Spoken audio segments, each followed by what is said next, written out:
Well,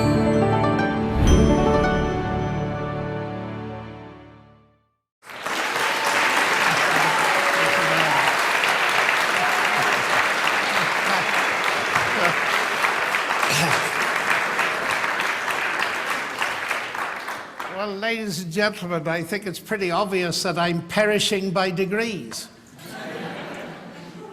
Thank you very much for the warmth of your welcome here. And I want to start with some semiotics. Semeion is the Greek word for sign. So you need to watch my right hand very carefully as I do this.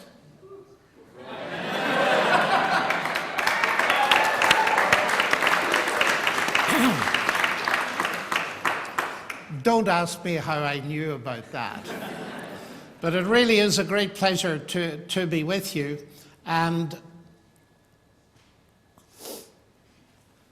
I'm sitting because I'm old, but also because in the ancient Near East, that is the way teachers taught. They sat. And during the Cold War, I spent a lot of time in Russia and the former Soviet Union subsequently. And the lecture proceeds there, you sit, and what happens is that people write questions on pieces of paper, and you sit and they bring them up and they bow to you during the lecture. And they set them down, and the pile grows larger and larger, and it's a very good way of cutting the lecture very short. Now, we've given you out cards because I'm a great believer in people thinking seriously about what they want to ask, and ask it at the point where it occurs to you. That is, write it down during the talk, and then we'll have a go at answering as many of your questions as we possibly can. I've never been in your university before. I'm massively impressed by its lovely buildings. I think you students are immensely fortunate to have a place like this to study in. And it's lovely to see so many of you. As I travel around the world, I discover young people ask questions, and university is a place to learn to ask not only the questions relevant to your own academic discipline, but to learn to see where that discipline fits into the larger picture of life. Because I know that everyone here, without exception, is searching for meaning and significance. And one of the biggest topics on campuses in the United States and in Europe these days is the topic of well-being. What does it mean to live the good life? And once you consider that question, you come up against the hardest question that not only I face, but that all of us face. And it's the problem of suffering and evil. And you cannot escape it. Now, it's always a difficult thing to talk about it, because who am I to say anything about suffering? You may have suffered terrible things that nobody else knows about. But nevertheless, all of us have to think about it, even when we're not suffering. Because if we're going to have a philosophy of life that brings meaning, it's got to be able to cope with the downside as well as the upside. You know, when things are going very well, you don't think of these questions. But once some big problem hits, then we're in trouble if we haven't thought it through. Now, I'm not coming to you tonight claiming to have the answer or the answers to this question. All I can do is, much more modestly than that, is to try to share with you some of the ideas that I have found helpful, increasingly so in life, to deal with these kind of questions. So I'm going to throw out a whole lot of ideas. You note down the ones that are important, and then we'll have a discussion about them at the end. There are no simplistic answers. That would insult people's intelligence, both their intellectual side and their emotional intelligence. Because everybody knows that shallow answers don't work. And aspirin will not cure cancer. So I'm going to be very careful as I lay out the problem, first of all. And it's clear that evil and pain have two possible sources. There are the bad things that people do to one another. We call that moral evil. And then there are natural disasters, diseases, where, as far as we know, no human beings have been involved. Those are the two sides. Now, of course, they can be closely related, because if humans are greedy, morally evil, and deforest a part of the world so that nothing can grow, then the next generation of children may starve and there be a natural catastrophe. So they can be closely related. So that's two sources. And technically speaking, we talk about the problem of moral evil and the problem of natural evil, or the problem of pain. There are also two perspectives. It's one thing to be an oncologist. It's another thing to just be told you've 3 months to live because you've got pancreatic cancer. The perspective of the oncologist, he's looking at the cancer. The person who's told that she's got the cancer is suffering the cancer. They are very different perspectives, and they need to be treated in a very different way. Now, the audience is bound to be mixed in the intensity of its interest in either of those two perspectives. If you're suffering from something, the emotional question will be very large in your mind. But if you're only observing other people's reaction to suffering, then it will be the intellectual question that's most in your mind. And I'm going to try to briefly address both. The intellectual problem is very old. The Scottish Enlightenment philosopher David Hume wrote, "Epicurus's old questions are yet unanswered. Is God willing to prevent evil but not able? Then is he impotent. Is he able but not willing? Then is he malevolent. Is he both able and willing? Whence then this evil?" And I suppose that's the way it's usually put. You cannot have a God who's all-powerful and all good and of evil at the same time. Those three things, having them in existence, is simply inconsistent. Now, of course, pain at the lower level is a very useful thing. I'm glad I can feel pain. There are some people that can't, and so if they put their hand into a fire or grasp something extremely hot, they will burn themselves and perhaps kill themselves. So at those lower levels, pain is very important. And I believe there's a game in this country called football. I once went to watch the Kansas City Chiefs, and I was sitting with a man whose name was on the Hall of Fame even. He was very brilliant at it. So for an hour, he struggled to explain it to me, what was happening.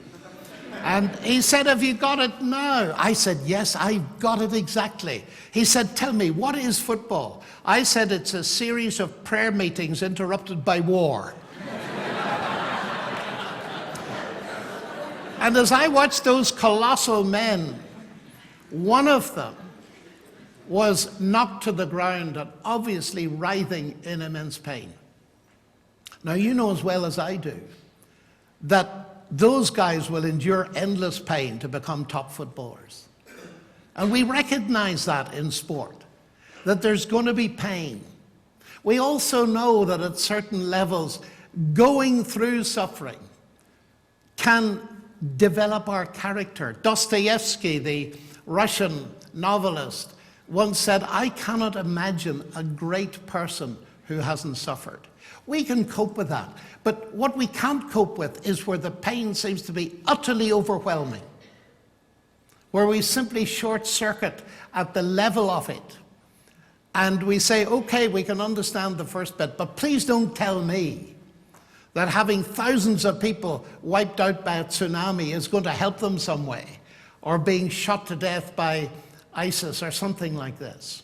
And it's that overwhelmingness, both at the level of moral evil and at the level of natural pain, earthquakes, and so on, that really exercises our minds. And I'll never forget arriving in New Zealand 3 days after the earthquake. And I had to cancel all my lectures and change them into Earthquake Why, and meet people who'd lost their husbands or their partners or their wives or their friends or their family in the earthquake that happened just a few days before. These are very real questions, and so it's important to think about them. Now, of course, I come from Northern Ireland, as Dr. Pitcock mentioned, and people say to me, look here, just let's stop for a minute. You come from a country that has been fighting over religion. So it's your religion that's causing the suffering, isn't it? And we look around the world and the number of religious wars, or wars where there's an element of religion, there are hundreds of them. They're associated with every religion you can name. And so people say, look, this is absurd. How could you possibly remain a Christian after the experience of your fellow countrymen? After all, my father's store was bombed when I was much younger, and my brother nearly lost his life with a terrorist bomb. And this in the name of religion. How could you possibly? Well, let me just say something about that, because I get asked it all the time. It's this, that, and I said this to my friend Christopher Hitchens, whom I debated. He just comes to mind, because Christopher, if you ever heard him talk, he was absolutely vitriolic against religion that led to violence. And in our first debate at the Edinburgh Festival, he spent 15 minutes absolutely excoriating religion. And I got up after this and I said to the audience and to Christopher, I said, you know, I agree with virtually every word you said. And he was a little bit surprised. But later in conversation, I said, Christopher, you know, what interests me about you is this. What I don't understand is that you say all that about religion, and yet you fight against Christ. Because if you understood what he said, you'd be on his side. He said, what do you mean? Well, I said, actually, you know, Jesus Christ was arrested and put on trial for fomenting political violence. That was the accusation. He was exonerated from it by Pilate, the senior Roman official, because Pilate knew from the soldiers sent to arrest Jesus that he told his disciples, put your swords up, put them away. One of the disciples tried to cut off a man's head, but Peter wasn't very good with the sword, so he cut his ear off instead. He missed, and Christ said, put your sword up. And I love to think about that. I do believe that Jesus physically healed him, but apart from that, it's saying something. If you take weapons to defend any religion, you cut the ears off people in a big way. They won't listen to you. Now, what did Christ do? He said, put your sword away, and he put the man's ear back on. And I'm in the ear repair business myself, because I want people to listen to the message, because Jesus was tried for this, and he was acquitted. He told Pilate, Pilate said, are you a king? Are you a political threat to me? He said, not at all. My kingdom is not of this world. Amen. Otherwise, my servants would have been fighting.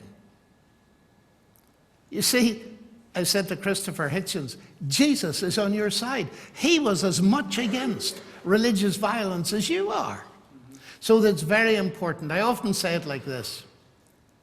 Sadly, people have taken guns, not only swords, into their hands in the name of Christianity. Let me tell you straight, they're not Christians. Because a Christian is a follower of Jesus Christ. And followers of Jesus Christ don't get involved with violence. You know, the existence of counterfeit money doesn't prove that the real stuff doesn't exist, but it can make it hard to find. So that's the first point. But the second point is equally important. Many of the so-called new atheists, Richard Dawkins and so on, blame everything on religion. God is to blame for everything. 9/11 and so on and so forth. And of course, elements of religion are involved here. And we've got to examine whether it's true religion or false religion. Putting the Amish in the same basket as fundamentalist Islamist religion is not a very wise thing, because they stand for totally different things. And other religions must speak for themselves. I can only speak as a Christian here. So there's that side of it, but there's another side of it. John Lennon, you've heard of John Lennon, have you? He wrote a song called Imagine. Do you remember that? Imagine a world with no religion and so on. Well, I'm not John Lennon, I'm John Lennox. And I've written a song called Imagine. I'm not going to sing it, don't worry. Imagine a world with no Stalin, no Pol Pot, no Mao. What about that world? They never talk about it, the new atheists. Because what they forget is the amount of blood that has been shed in the 20th century is more than every other century put together, and it's mostly been shed by atheistic regimes. So if you're going to talk about religious violence, please talk about it, because there is no excuse whatsoever for any Christian taking weapons to defend Christ or his message. But don't forget, when you talk about that, to look at the other side, the vast quantities of blood. I've been in Russia many times and I've talked to these people. And one Russian intellectual I remember saying to me, he said, here's the mistake we made. We thought we could get rid of God and retain a value for human beings, and we found we could not. And Alexander Solzhenitsyn, when he came to this country, you'd probably remember the brilliant speech he made. And he said, if I am asked what caused 100 million of my fellow citizens to perish, and to sum it up in a short sentence, I would do it this way: we have forgotten God. That's a very strong statement. It needs to be put into the equation. Now, the reactions to suffering are very varied. You know, when the earthquake hit New Zealand, some of the reactions were fatalistic. That's God's will. God was behind it, he caused it, and so on. That fatalistic attitude that is characteristic of certain religions. But then there were other people that reacted and said, but these people suffer because of their karma. They must have done something in a previous life and now they're paying for it. And people who hold that view often say, well, there's no point in alleviating your suffering, because if I help you in your suffering, then that's going to make it worse for you in the next life, because you've got to work off that suffering. Then the other view is, coming also from the Far East, is that suffering is an illusion, as the Buddha taught, caused by desire. So if we get rid of desire, we get rid of suffering. It's partly true, of course. Some of our suffering is caused by desire. And then others react, and they say, well, I can trust God in this. And many others say, don't be absurd. Isn't this finally the proof that there is no God whatsoever? Richard Dawkins, in his famous analysis statement, said, you know, this universe is just like you'd expect it to be. If at bottom there is no good, no evil, no justice, DNA just is, and we dance to its music. So atheism is one of the increasingly common reactions here. Many of my friends, and I have many, many atheist friends around the world, they'll say to me, look, I look at the heavens, I look at the sheer wonders that science has shown to us, and maybe that is evidence that there's some kind of intelligence behind this universe. But don't you talk to me about a personal God.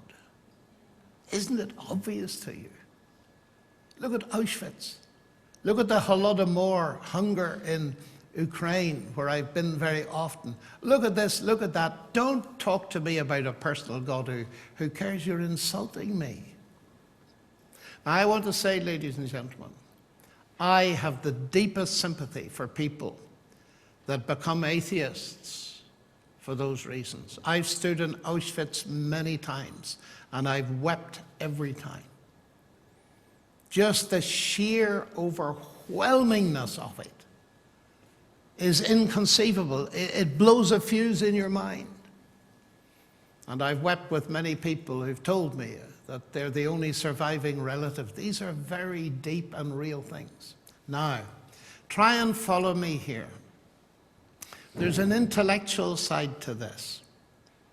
If you imagine that atheism is a solution, let me suggest one or two things. I understand you if you're going in that direction. But yet I don't understand you in another direction. Certainly not if you take Richard Dawkins' view, because he tells me there's no good and no evil. But if that's so, why talk about the problem of evil if there's no good or no evil?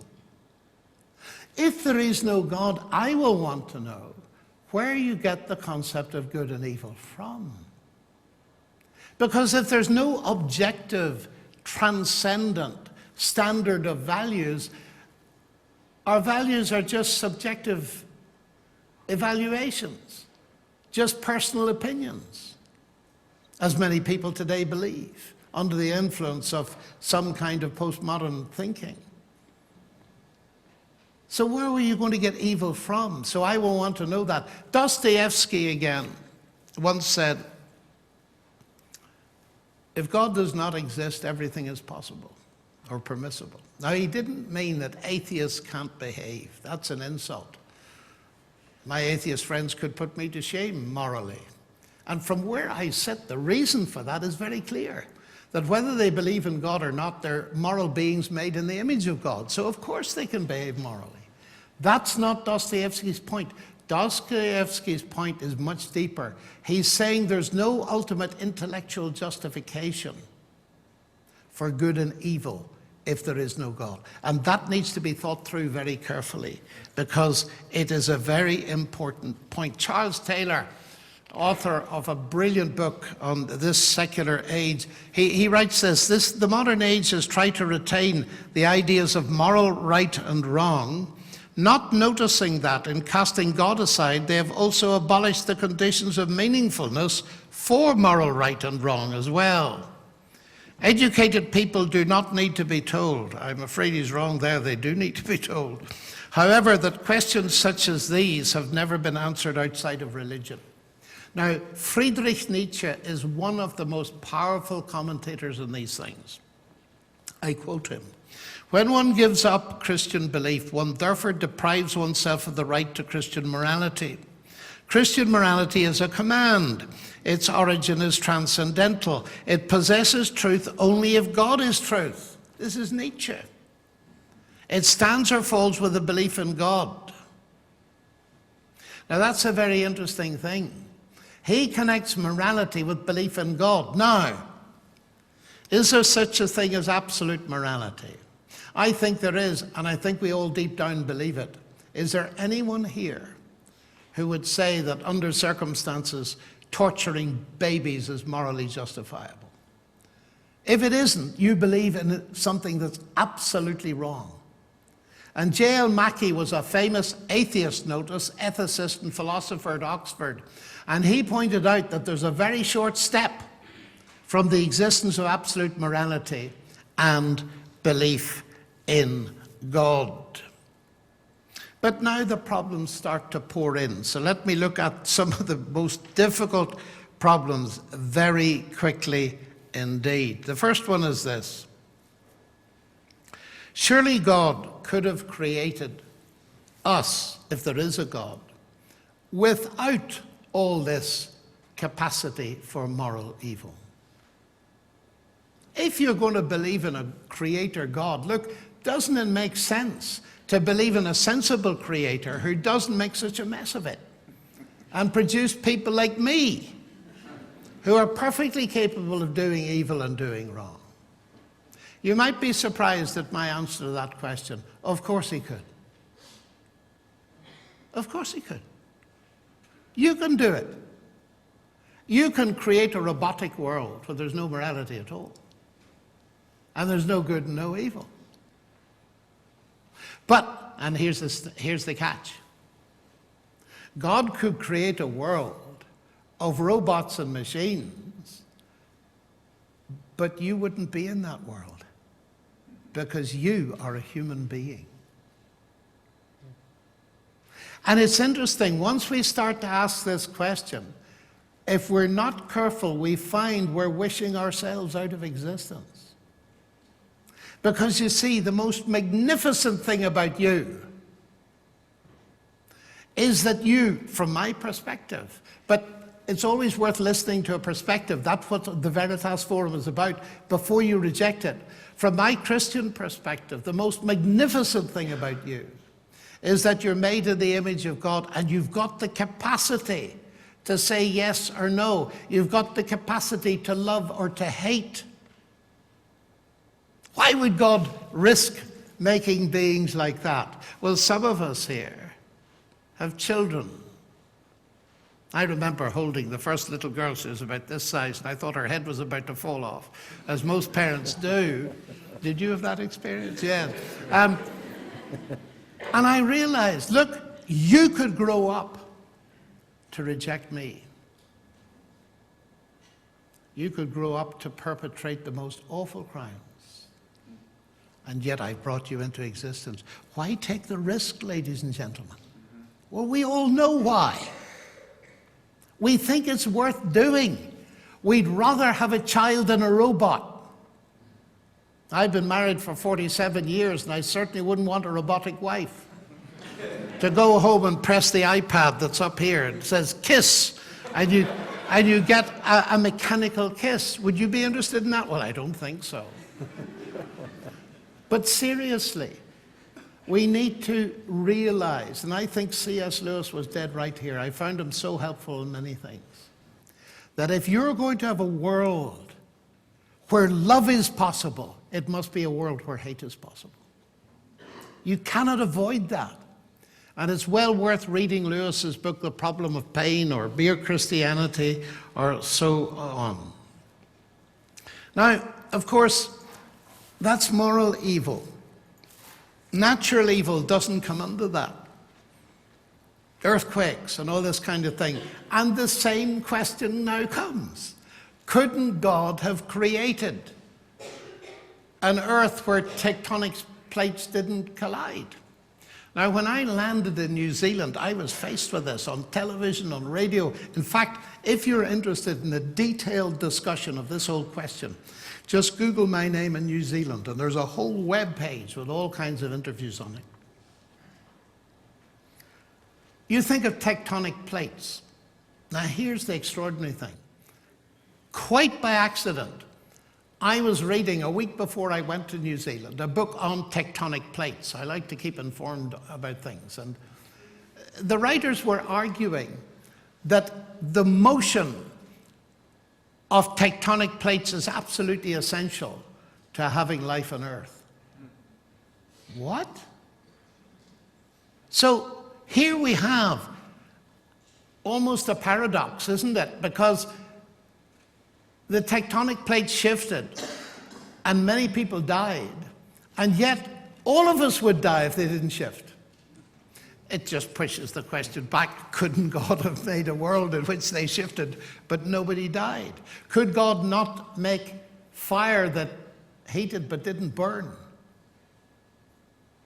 These questions, have you ever been able to answer them? No. Do you know the kind of thing we do as students? I'm sure you do. We sit around coffee late at night. Surely a good God would, could, should, all this kind of stuff. Have you ever got anywhere in that? I've never got anywhere. And I want to approach that question head on in just a moment or two. Why is it we never get a satisfactory answer to that question? I'll tell you why I think we don't. It's because when we've done all the discussion and all the arguing, reality faces us with two things. Beauty and bombs, or beauty and barbed wire. We get a mixed picture from our experience of the world. We look at the heavens, magnificent. We look at the Grand Canyon. We look at the mountains, the Alps, magnificent. And then we look at malignant cancers. And we look at the evils of war. And the prison camps and the gulag. And the children suffering. And the barbed wires. Beauty and barbed wire, you can't escape it. Isn't that so? Now, I'm a mathematician.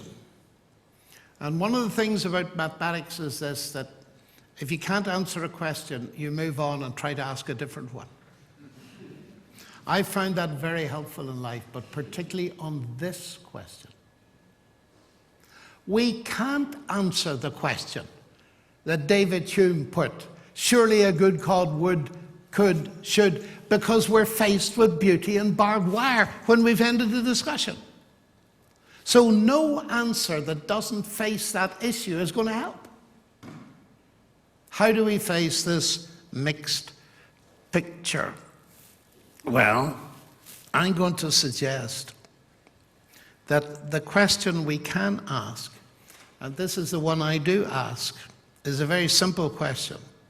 It's this: is there any evidence anywhere that there's a God that we could trust with it? That's a huge question, ladies and gentlemen. Let me repeat it. Is there any evidence anywhere that there's a God that we could trust with that mixed picture? And with the fact that most of us will die without having all our questions answered. That's my question. I spent my life thinking about it. And I believe the answer to it is there is evidence. There is evidence. Now, this brings me back to what is specifically Christian, because I've looked at the other answers. I have friends who are engaged with all the other answers. I've read their stuff. And all I can share with you, because that's the whole point of a forum like this, you can invite other people to speak on other different worldviews, but this is where I find that Christianity helps me enormously, not to solve the problem, but to open a window into a possibility. And all I ask you to do is listen as I present very briefly what I understand the case is. And it's simply this, that at the heart of Christianity, there is a cross. You know that. Now just follow me for a moment. You may disagree with this, that's fine. But just follow me as I lay out the basic claim, the central claim of the Christian faith. Is an astonishing one. It's that there is a creator God who's not distant from us, but has actually visited our planet, has encoded himself in humanity, and he could do that because humanity is created in his image. That gives us infinite value, by the way. Humans are utterly special, as is seen by the fact that God could become one. Many people have never thought of that. That's the claim. It's an astounding claim. And as a scientist, or as just an ordinary person, I want a lot of evidence for that, to believe it's true. But just come with me. Suppose it is true. Suppose Jesus is precisely whom he claimed to be, God incarnate. Then the question is, what's God doing on a cross? Well, pretty obviously it tells us this, that God has not remained distant from human suffering, but has himself become part of it. That's the start. I could begin to trust a God like that. Now, there's much more, of course, because if it had stayed there, we'd never have heard of Jesus. But the reason we've heard of him is that uniquely he rose from the dead, or rather, more precisely, he was raised from the dead by the power of God. And that changes the whole world for me, ladies and gentlemen. Because what it means is that in space, time, and history, there's been authentication of this claim. You can get at the evidence. I remember sitting in Cambridge as a student, listening to one of the most brilliant lawyers on the face of the planet as he gave a forensic analysis, as a lawyer, of the evidence that Jesus had risen from the dead. And it was powerful stuff. I never forgot it. And it showed me And I've spent a lot of time on it subsequently, and you can do that. It's all over the internet. And it's important that one does, because if Jesus didn't rise from the dead, that is the end of Christianity, ladies and gentlemen. There's nothing left to salvage, because it means that Jesus was wrong in his central claim. That's a huge thing. It raises scientific questions. It raises all kinds of questions. And if you're interested in those questions, I've written a book called Gunning for God, where the last 2 chapters deal with the resurrection through the very skeptical eyes of David Hume, the Scottish Enlightenment philosopher that I mentioned a few moments ago. But I'm going to come to the heart of this. You see, Richard Dawkins says there's no good, there's no evil, there's no justice. Does that mean that I'm to believe that those women and children that screamed their way into death in Auschwitz, there's no justice? Every human being I've ever met has a deep sense of the need for justice.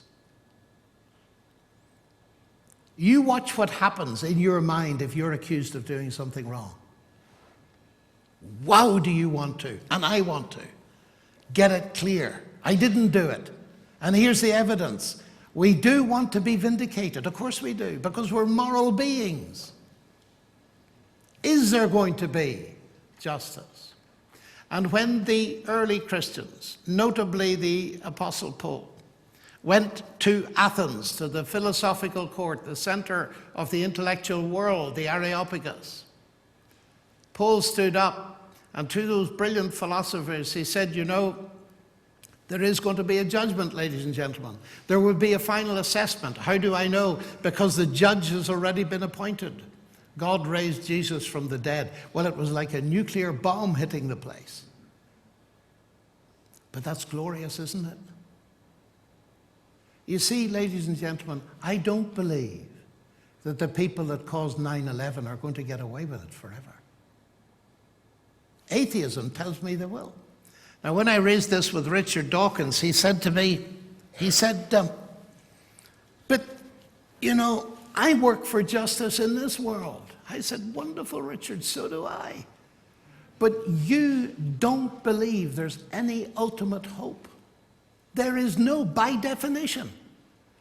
And the multi-millions, if not billions of people who have lived on planet Earth and never had justice in this world will never get justice on the basis of atheism. I said, it's bleak. He said, yes, it's bleak. That doesn't mean it's false. That doesn't mean it's false. No, I said, but it doesn't mean it's true either. We've got to get through this. Is there any evidence that there's a God we can trust with it? Now, if it's true, first of all, that God has participated in suffering. Secondly, that Jesus has broken the death barrier. Then maybe there's some truth in his claim that he is going to operate the final judgment. Of course, that leaves me with a problem. Where am I going to stand? Because I'm one of the goodies, aren't I? Oh no. If I compare my life with that of Jesus Christ, I'm one of the baddies, ladies and gentlemen. And this is the genius of it. That Christ claims that when he died, he was dying for me. For the guilt that I've incurred by the wrong things I know I've done. And this opens up the way in this life to freedom and the certainty of ultimate justice. These are huge, big things. It's big stuff. I know it's big stuff. And you may feel, what an odd thing for a professor at Oxford to talk about. But why? Oxford was founded on the basis and by people who believe this stuff. Our motto is Dominus illuminatio mea, the Lord is my light. Most of our universities in the West originally were Christian foundations. Why? Because the Christians believed in engaging intellectually. It's an absolute nonsense that early Christians were people that didn't want to think. They outthought everybody else, and they gave us the universities. We've forgotten that so quickly, haven't we? So that's how I begin to approach these questions. And you need to decide what makes sense to you. Thank you very much.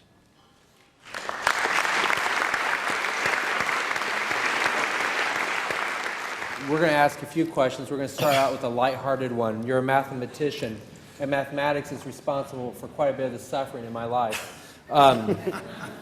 Would you like to address why a discipline would carry so much suffering and why God would shape that discipline? Well, I think mathematics fits into the category I mentioned earlier. It's pain that's good for you. And I mean that. You know, whatever the subject, mathematics or not, you find that the things you struggle with and the questions you have and you get through them, those are the things you remember. And those are the lessons you learned. I had my pain with mathematics as well. We all do. There are very few absolute geniuses who just go whoosh through it. The rest of us struggle with lots of things. But, you know, I find as a teacher of mathematics, if you haven't struggled yourself, you're not much help to the students. Students react sympathetically, you know, when you're sympathetic to them. And they say, sir, I found this very difficult. And I say to them, so did I. You did. And it opens up all kinds of possibilities. But, you know, if the suffering doing mathematics is too great, you can always do something else. On a serious note, you mentioned 9/11, and every year a group of students travel to the 9/11 Memorial Museum. They talk to people who are in the building who lost family members. And it's fascinating to see the responses because they tend to fall into two groups. One, there is the group of people who talk about suffering but are quick to forgive and feel the need to forgive people for causing, you know, inflicting the damage and causing them to suffer. There's also the response where people want to exact revenge. And what's fascinating is that my students have difficulty understanding the person who forgives so quickly and easily. Mm-hmm. And they actually understand the need to want revenge. Yes, yes. That's a question. A couple of years ago, I went to that service at 9/11 at Ground Zero, and I watched the entire reading of the names. You know what I mean by the reading of the names? All the people that died in 9/11. And what astonished me listening was two things, and I'm going to put them alongside what you said. Firstly, there was no atheism whatsoever. None. I was just amazed by that. Secondly, there were quite a few assertions of faith in God. And thirdly, people spoke, and it was very moving. It would bring tears to your eyes when people talked to their dad as if he was still alive. Dad, happy birthday today, and so on. It was very moving. Now, your question is a very important question. It happens in my country in Northern Ireland. A woman, her daughter gets kneecapped, shot in the knees. And she says, I can't forgive these terrorists. And people say, you're a Christian, you've got to forgive them. Now, this would take rather a long time. But the nature of forgiveness, we are raising such an important question, I want to say something about it. And it's this. Forgiveness has two meanings, and we confuse them. The word in Greek, and I'm now speaking from a Christian perspective, is to let go. Now, if you injure me, what is involved in forgiveness? Well, first of all, I will need to work in my own mind to let it go so it doesn't destroy me. But there's another letting go, and that is publicly letting you go. I can't do that unless you repent. Otherwise, I'm saying it doesn't matter. Now, that is tough for some people to realize. I don't use the word revenge here. But let me say it even more provocatively. God will not forgive people, even God, who don't repent. He will forgive them if they do repent. That's the wonderful thing. We can have messed up life, absolutely, and we come and we repent. But to forgive someone who doesn't repent means you're saying it doesn't morally matter, but it does matter. And sometimes people get those two things confused. And so when some folks say, you're a Christian, you must forgive them, they mean two things, but they don't realize they're two things. You must let it go, but you must tell them that they have nothing more to do. The thing that comes to mind is Corrie Ten Boom. Is Corrie Ten Boom a concept for some of you? She was in Auschwitz or somewhere like this and survived it and became a Christian. And years after the war, she was talking in a meeting in Germany, and suddenly sitting a few rows back, she saw the man who'd been brutal to her in the camp. And she was terrified. What's going to happen? And he came up afterwards to her and he put out his hand and the tears were pouring down his face. And he said, I'm sorry, will you forgive me? She said it was one of the hardest moments in her life. But here was somebody repenting. And in the end, she managed to get the courage to put her hand out. But I think there's a lot of confusion here, and it's totally avoidable if we realize that there are those two levels. But we need to treat them both. Now, there's more to be said, and again, if I might do some shameless advertising, in that same book, Gunning for God, I go through that in detail, because I find that many people ask it.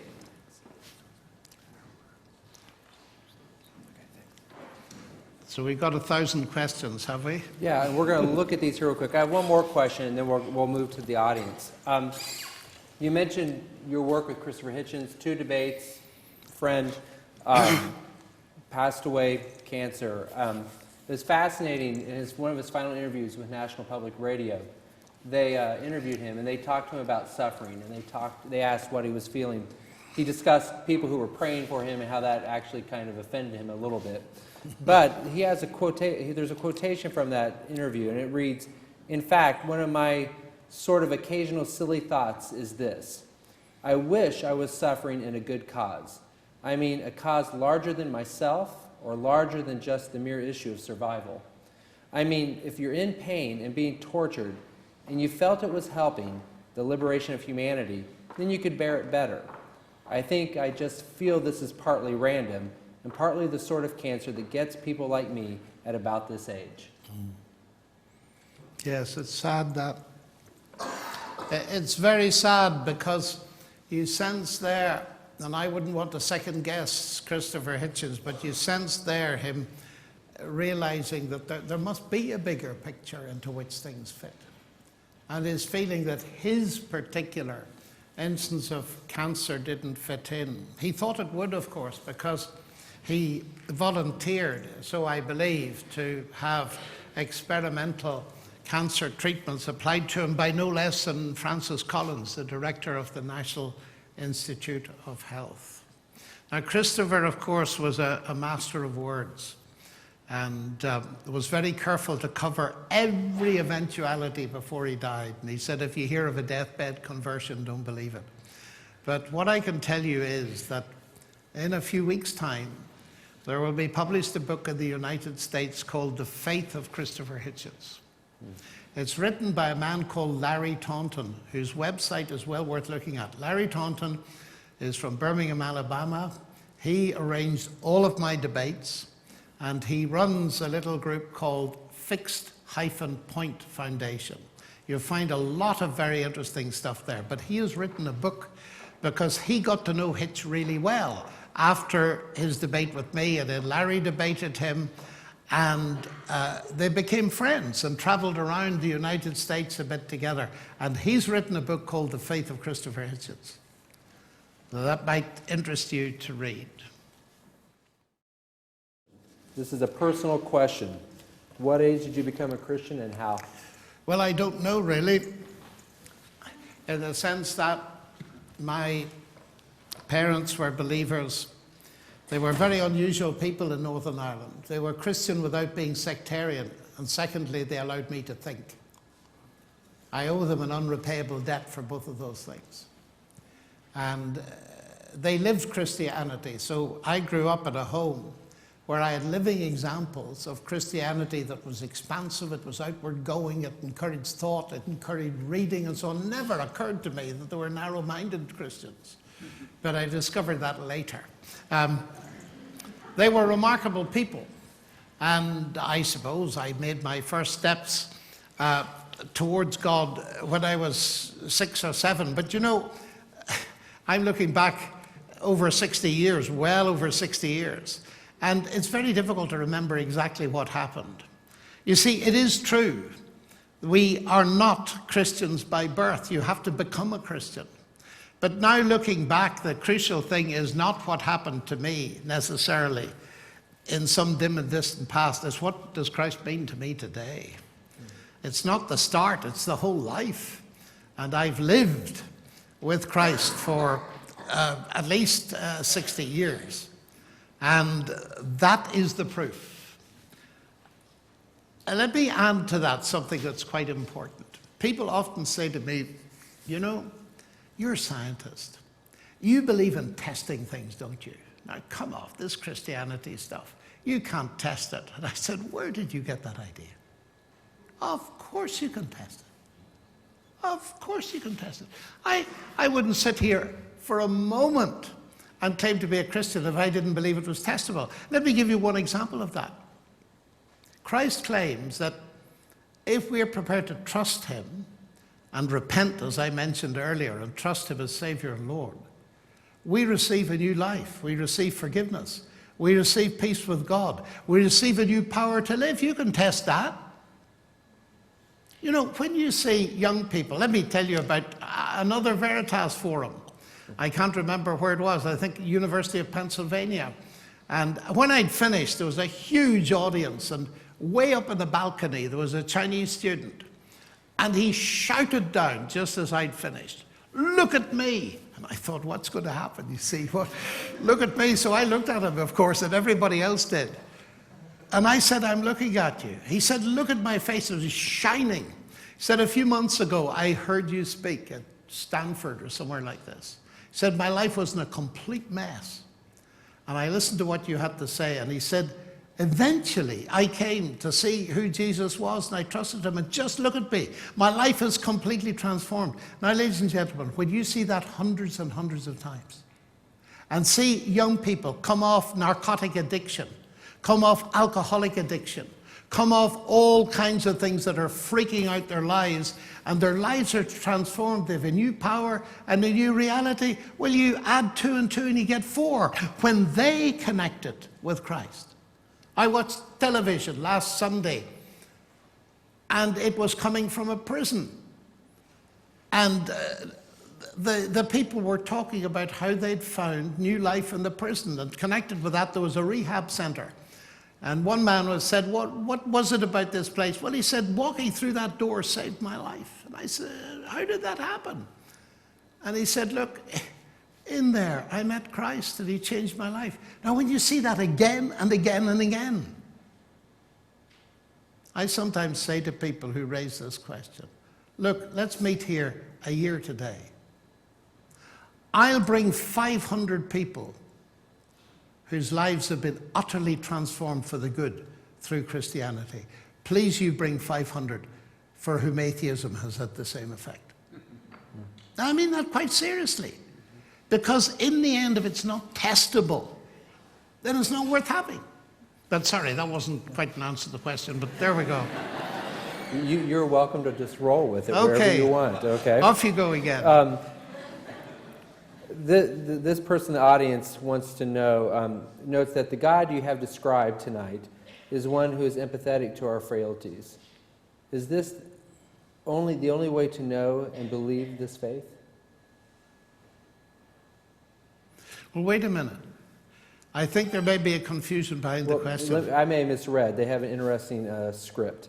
Is the God you have described is one who is empathetic to our frailties? Yes. Is the only way to know and believe this faith? Oh, I think I understand the question. At least I hope I do. You can decode it. Well, it's a question of the evidences come from different directions. It depends where you start from. You see, many people in my kind of work who are university professors and they're interested in science, often the first thing that catches them is the interesting fact that the universe can be described in terms of mathematics.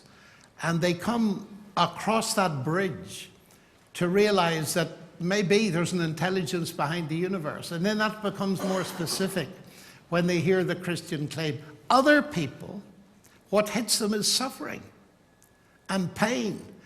And the story of Jesus' empathy with people when he was on earth and sympathy for people who'd lost loved ones, that's what catches them. There's a huge, wide range of human need. So there's never only one reason. Let me put that another way. Belief in God and in Christ is not belief in a theory, it's belief in a person. And to come to trust a person, you need all kinds of evidences. Think of the people you trust, why you trust them. That's a very complex thing. You couldn't explain a lot of it. It's to do with intellect, emotion, all kinds of things. Now, faith, and the word faith occurs here. I need to explain that because the modern world has been very deceived as to what faith is. Faith is not having a funny feeling or believing where there's no evidence. Or as Mark Twain put it, believing something you know ain't true. That's what the new atheists think. They really do.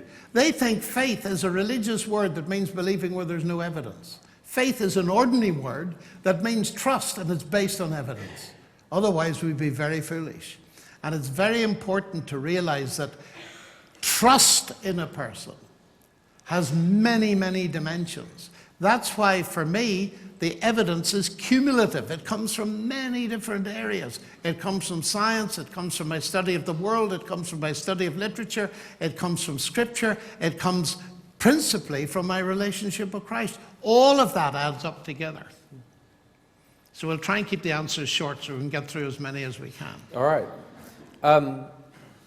Why or how does God choose some people from certain situations or protect them from bad situations, such as cancer, car wrecks? I don't know. I can't second guess God. Let me give you an example, a personal example that illustrates this. About 8 years ago, I was within milliseconds of death, and cardiac surgery saved me, and I'm here today.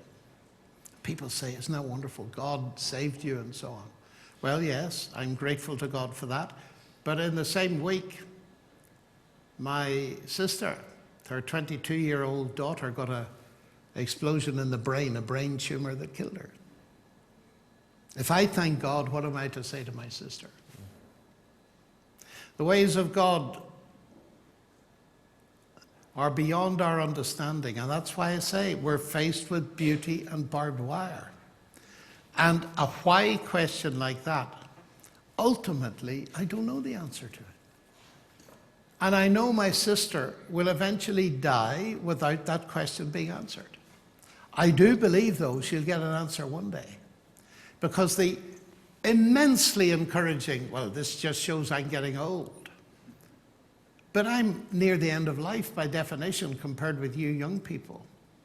One of the things that's promised in the New Testament, if this story is right, you see, this isn't the only world. Death is not the end. There is another world. And one of the descriptions of heaven is that it's a place where God wipes away every tear from our eyes. That is a wonderful metaphor. Have you ever noticed that when you're weeping, you wipe away your own tears? You don't normally try to wipe away another person's tears. Do you know why that is? It's because the eye is the most sensitive organ in the body. And if you try and wipe away another person's tears, you're likely to really hurt their eye. You try it and you'll see. But what an amazing thing it is to believe in a God that's eventually going to wipe away those tears and answer those questions. You know, there are questions that we won't have answered. So therefore, we need, as my question put it, to have very powerful evidence to trust God with those uncertainties. This person would follow up that response, I think, with, they want to know, does this God, who's going to wipe away our tears, does he suffer with us when we're feeling pain? Or does he sympathize with us? Well, I think he does both. Of course, what's being referred to is theology, you know, the doctrine of the possibility of God. passibility, passion, suffering. The idea that God doesn't suffer is a Greek idea, but it got into the Christian theology around the time of Augustine, and it has become a big debating point. I think the evidence, read the Psalms, about God and his concern and his heartache and his suffering. I think there's no question about it. It's Greek philosophy, not Christianity or biblical theology, that has rejected the idea of a suffering God.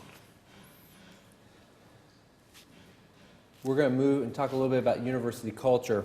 How can Christians counteract the prevalence of secular and atheistic values and beliefs in the modern university? By being living examples of the opposite. And that's going to take a lot of hard work. There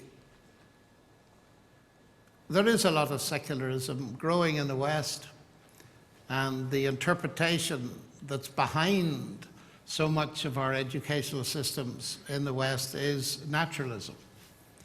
That this is the only world there is, and that all explanation must be in terms of natural processes. Well, I myself believe that's intellectually false for some very powerful reasons that I can't go into tonight, because as C.S. Lewis pointed out, we have done very good science and we've increased our knowledge by thinking. He said what we've forgotten to do is think about thinking. Because if we had, we would realize that any theory that makes thinking and reason invalid cannot be true. And yet that's exactly where we are in the secular society. We believe that we are nothing but products of natural processes. If that were true, we'd never know it. Worse still, it means that what I'm saying to you now is just the random product of natural, unguided, mindless forces is meaningless. So the whole of science goes, if atheism is true. Let me put it very provocatively, ladies and gentlemen. The main reason I'm not an atheist is not because I'm a Christian, it's because I'm a scientist. And I believe the universe is intelligible scientifically precisely because human reason is an evidence of the supernatural. If human reason is purely natural, there would be no such thing as reason. Now, this is a very important type of argument. The leading atheist in the world who is promoting it, notice what is said, not Christian, atheist, is Thomas Nagel of New York, a brilliant philosopher. But I think you're asking a practical question. Well, when I was in university, I studied at Cambridge, I loved the education, but I decided that I wasn't going to give in to the naturalism. So I started learning what the arguments were and understanding and so on and sharing it with my friends. And I believe that's still the best way. Most people, and it's possible to change your worldview, but mostly it happens through the influence of friends. And the important thing is to engage with other people. I mean, after all, here we are at one of the top universities in the United States and therefore in the world. If we don't engage here with people that don't share our worldview and find out what makes them tick, as well as giving them the opportunity of finding what makes us tick, that's a tragedy. You know, you may not believe it, but I spend a great deal of time listening to other people. I want to know why they believe what they believe. And the main reason I believe what I believe today is I spent 50 years exposing my faith in God to people's questioning. That was what took me to Eastern Europe. I wanted to see what atheism did to a culture. And I speak German, so I was able to immerse myself in East Germany, and also Russian. So I was able to immerse myself in Russia and really discover what effect this has, because I want to know the truth. That's what it's all about, Veritas, the truth. And so it's a unique opportunity. And if you are a Christian, get to know people who don't share your worldview and find out why they believe what they believe. And if you're not a Christian, but belong to some other worldview, everybody in this room has a worldview, whether it's thought out or not. Our answers to the big questions. Use the opportunity while you're here to hear from the others why they think what they think. I think we have time for two more. Good. Couldn't God have created a world without pain and have it be just as fulfilling and full of love? If not, Is this a limit to his power? Who decides what is possible and impossible for God? Yes. Well, I can't really improve on my earlier answer. It wouldn't be full of love, because love represents a choice and a commitment. If love is forced, the one thing you cannot force is love. You just can't do it. And C.S. Lewis's comment on this is, couldn't God have done it? He says, nonsense remains nonsense, even if you're talking about God. God, you know, the constant thing you get, couldn't God make a stone so heavy he couldn't lift it? Well, that's just a nonsense question. As is this, to a certain extent, you see. You're asking an impossibility situation. And God is limited, of course, by truth and logic, because he invented it. I believe morals can be held by anyone, Christian or atheist. I think we could, if we wanted to, extend that to different types of religions. Yes, of course. Why do you believe that a belief in God is required for someone to be morally righteous? Oh, I live by the Ten Commandments myself, but why do I need to believe in God? Oh, right, okay. Well, first of all, I didn't say that. In fact, I said the exact opposite. If you'd been listening carefully, I said my atheist friends could put me to shame, morally. Why is that? Well, what way shall I put it? In 1940, C.S. Lewis wrote a book which I recommend to everybody because it's prescient of the modern era. It's called The Abolition of Man. And at the back of it, he's got a little appendix which he calls the Tao. Now, that's misleading because we immediately think of Taoism, but it's not Taoism. What it is a list of all the religions and philosophies that he could find that contained the golden rule, or its equivalent, do unto others what you would that they do to you. He found it everywhere. Now that's fascinating. Now, of course, Richard Dawkins, in his book, The God Delusion, says, well, there you are, that proves we don't need God to be moral. Well, actually, it doesn't quite. What it proves, I think, or shows, is that the Bible is true by saying we're all moral beings made in the image of God. It's very powerful evidence for that. Now, if you start with that, that's my worldview picture, is that you, whatever you believe, whatever your religion you are in, can be moral because you've got moral standards without believing in God. But you can do that because you're made in the image of God, whether you believe it or not. And if you then go on to ask, how did it finish? Why do I need God? I live by the Ten Commandments myself, but Well, why I'm delighted. do I need to believe in God? Well, I'm delighted to hear it. The very first commandment is, you shall worship the Lord your God. So if you're living by the Ten Commandments, you do believe in God. So I think you need to do some homework on that question. It's very interesting, this, you see, because Richard Dawkins, in his book, The God Delusion, says no one lives by the morality of the Bible, and he puts out 10 new commandments. Every one of them is in the Bible. He adds a few that aren't in the Bible, but the one he has, they're all in the Bible, and I discuss them in my book, Gunning for God, because I wanted to show that it's not easy to invent a new morality. But of course, the question that lies behind this, why would I need God? Ladies and gentlemen, our problem is not morality, it's relationship with God.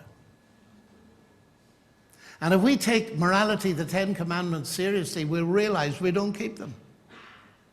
And if there's going to be a final judgment, God is going to assess me. How can I possibly stand before God? Any religion worthy of the name has got to face that question. And all of them, except one, propose that I managed to get through this by my own effort. You see, most people's idea of religion is what you do in this university. I presume you have some kind of entrance qualification, yes? So you got in, and there you are sitting on the seats, and you've got wonderful professors like this man here. But you know, even he can't guarantee that you're going to get a degree. Isn't that true? I don't have that power. You don't have that power, you say. And he's ever such a nice man. But he cannot, because you're getting a degree depends on your merit, right? Many people think of religion like that. I go through some ceremony as a child, I'm on the way, I've got gurus and people to teach me, but I'm going to come to a judgment and it's based on my merit. Christianity says the exact opposite, ladies and gentlemen. And let me say something that may surprise you a great deal. Christianity competes with no other religion here because it offers me something that nobody else offers me. So it's not in competition.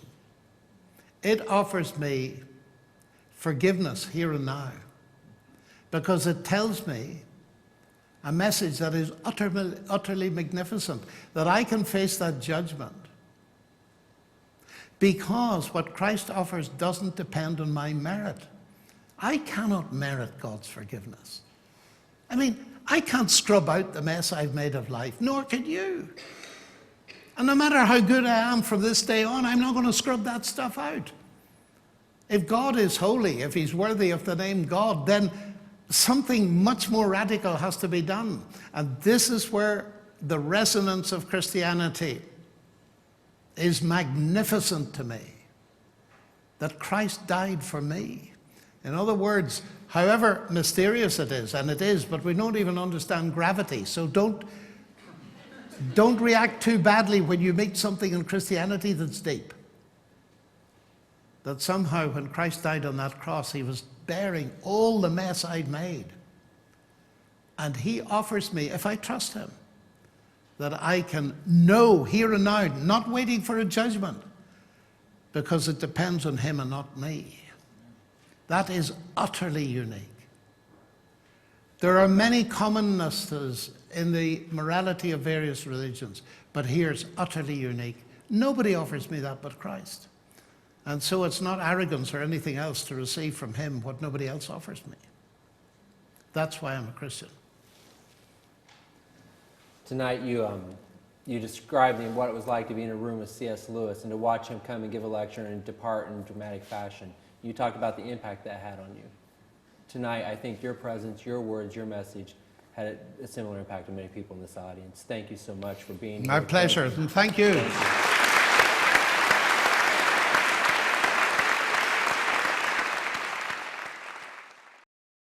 For more information about the Veritas Forum, including additional recordings and a calendar of upcoming events, please visit our website at veritas.org.